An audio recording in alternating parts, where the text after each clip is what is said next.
बिस्मिल्लाहिर्रहमानिर्रहीम अस्सलाम वालेकुम। तो आज की इस वीडियो में हम सीखेंगे कि कैसे हम अपनी वैल्यूज़ को राउंड अबव करते हैं, राउंडिंग दी नंबर के नंबर्स को राउंड अबव कैसे करते हैं और ये चीज़ क्या है ये भी इंशाल्लाह इस वीडियो में देखेंगे। ये इंपॉर्टेंट टॉपिक है। अक्सर बच्चों को वैल्यूज़ राउंड अबव करना ही नहीं आती और पेपर्स में न्यूमेरिकल्स में भी अक्सर वैल्यूज़ को राउंड अबव करना पड़ता है। तो ये आपने अच्छे से असूल देखने हैं। छोटा सा टॉपिक है।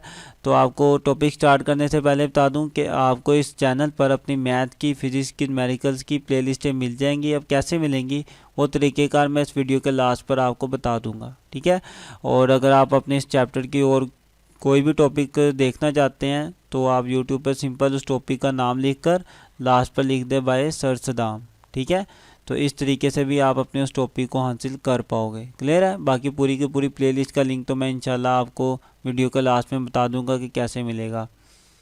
अब स्टार्ट करते हैं अपना टॉपिक, राउंडिंग दी नंबर। तो किसी भी नंबर्स को राउंड अबव करने के लिए, राउंड करने के लिए हमारे पास कुछ असूल है। उन असूलों को फॉलो करते हुए हम अपने नंबर्स को राउंड करते हैं। तो पहला असूल है हमारे पास कि if the last digit is less than 5, कि अगर आखिरी नंबर हमारा 5 से छोटा हो then it is simply dropped. तो उसको हम सिंपल क्या कर देते हैं, ड्रॉप कर देते हैं, उस नंबर को लिखते ही नहीं हैं हम। This decreases the number of significant digits in the figures. इस तरीके से हमारे जो सिग्निफिकेंट फिगर्स हैं वो थोड़े क्या हो जाते हैं, कम हो जाते हैं। मिसाल के तौर पर जैसे कि अगर मेरे पास कोई वैल्यू लिखी हो 1.943, अब इस वैल्यू के अंदर देखें कि आखिरी मेरे पास जो डिजिट है वो 5 से कम है ना, तो मैं क्या कर दूंगा, उसको लिखूंगा ही नहीं, मैं उसको ड्रॉप कर दूंगा और मेरे पास वैल्यू सिर्फ क्या बचेगी 1.94। अब ये मेरे पास वैल्यू बढ़ गई, मैंने इसको क्या कर दिया, राउंड ऑफ करके लिख दिया और यहाँ राउंड अबव करके लिख लिया। क्लियर है। तो अगर आखिरी डिजिट आपका 5 से छोटा हो तो उसको आप छोड़ देते हो, ड्रॉप कर देते हो, नहीं लिखते। पहले इसके अंदर कितने थे सिग्निफिकेंट फिगर्स, पहले इसके अंदर थे 4, पहले सिग्निफिकेंट फिगर थे इसके अंदर 4, अब कितने हो गए, 3 हो गए। देखिए कम हो गए ना सिग्निफिकेंट फिगर्स, वही उसने आखिरी लाइन में लिखा हुआ है।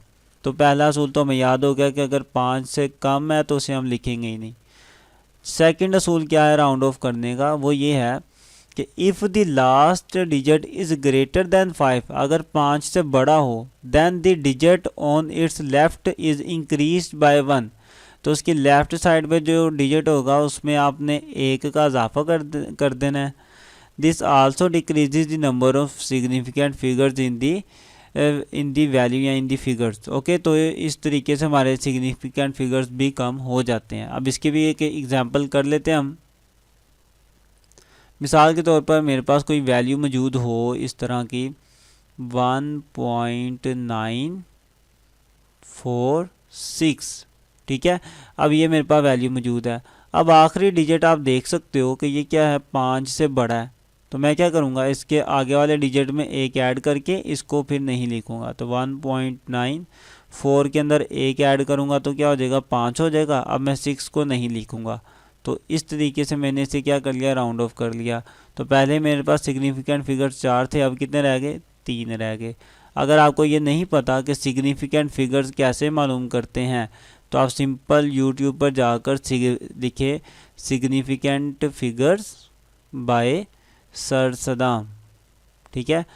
तो यूँ लिखेंगे तो आपके पास मेरी वीडियो आ जाएगी, आप वो वीडियो देखें तो आपको जल्दी से पता चल जाएगा सिग्निफिकेंट फिगर्स कैसे मालूम करते हैं। बहुत ही आसान तरीके से मैंने बताया हुआ है।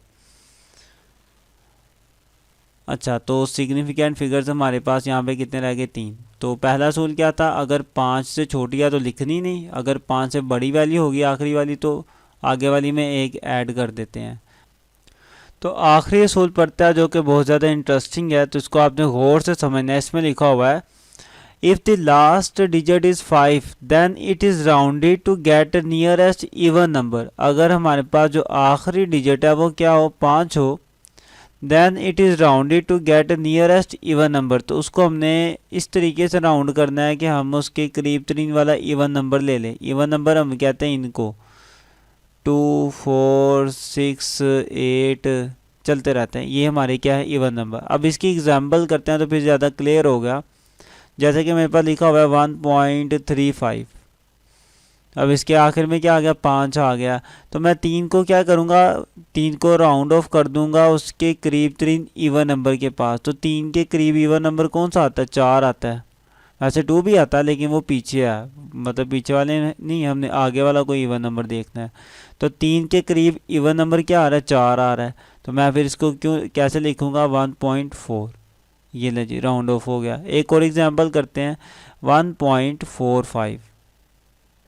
अब यहाँ पर देखें आखिर में 5 आ गया ना, तो अब मैंने अपने आगे वाली वैल्यू को क्या क्या करना है, उसके करीब तरीन इवन नंबर के साथ रिप्लेस करना है। तो 4 तो खुद इवन है, 4 तो खुद इवन है, तो इसलिए अब क्या करूँगा, मैं सिंपल 1.4 ही लिखा रहने दूंगा, 5 को क्या कर दूंगा, रिमूव कर दूंगा, क्योंकि 4 तो खुद ही इवन है।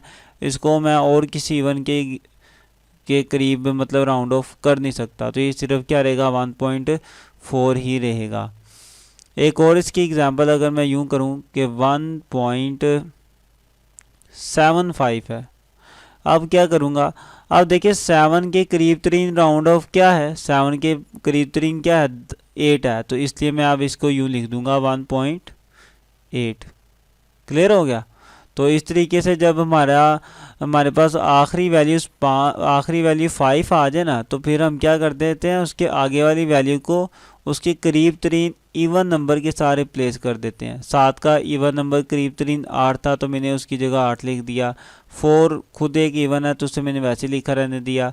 3 के करीब इवन क्या था, 4 था, तो मैंने 3 को 4 के साथ रिप्लेस कर दिया। ये है हमारे पास आखिरी असूल राउंड ऑफ करने का वैल्यूज़ को। तो मैं उम्मीद करता हूँ कि ये जो राउंड ऑफ करने के असूल है ये सारे समझ आए होंगे। तो इस वीडियो पर हमारी जो फर्स्ट चैप्टर है वो कंप्लीट होता है। इसके न्यूमेरिकल बने हुए हैं ऑलरेडी फर्स्ट चैप्टर के, वो आपको मिलेंगे कैसे, एंड स्क्रीन पर भी मिल जाएंगे। बाकी मैं इस वीडियो में सारा तरीका भी बता दूंगा कि आपने कैसे अपने चैप्टर की प्लेलिस्टें, न्यूमेरिकल्स की और मैथ की प्लेलिस्टें कैसे लेनी है। और अपने सब्जेक्ट की प्लेलिस्ट हासिल करने के लिए सबसे पहले अगर सब्सक्राइब नहीं किया तो वो कर दें, साथ ही बेल आइकन को भी दबा दें और ये प्लेलिस्ट वाले ऑप्शन पे आएँ, इस पर क्लिक करेंगे तो थोड़ा सा स्लाइड करें। सबसे पहले आपको न्यूमेरिकल की प्लेलिस्टें मिलेंगी, उसके बाद 9th मैथ की सारी प्लेलिस्टें इंशाल्लाह इधर आएंगी, फिर 10th मैथ की सारी प्लेलिस्टें, 11th की और 12th मैथ की भी सारी प्लेलिस्टें इंशाल्लाह यहाँ आएंगी। उसके नीचे फिज़िक्स की प्लेलिस्ट है, पहले 9th क्लास की और उसके बाद 10th क्लास की फिज़िक्स की प्लेलिस्टें होंगी। ठीक है, तो अगर आपको वीडियोस अच्छी लगे, आपने इन वीडियोस को शेयर लाजमी करना है दोस्तों के साथ। चैनल को भी सब्सक्राइब कीजिएगा। मिलते हैं इंशाल्लाह नेक्स्ट वीडियो में, तब तक के लिए अल्लाह हाफिज़।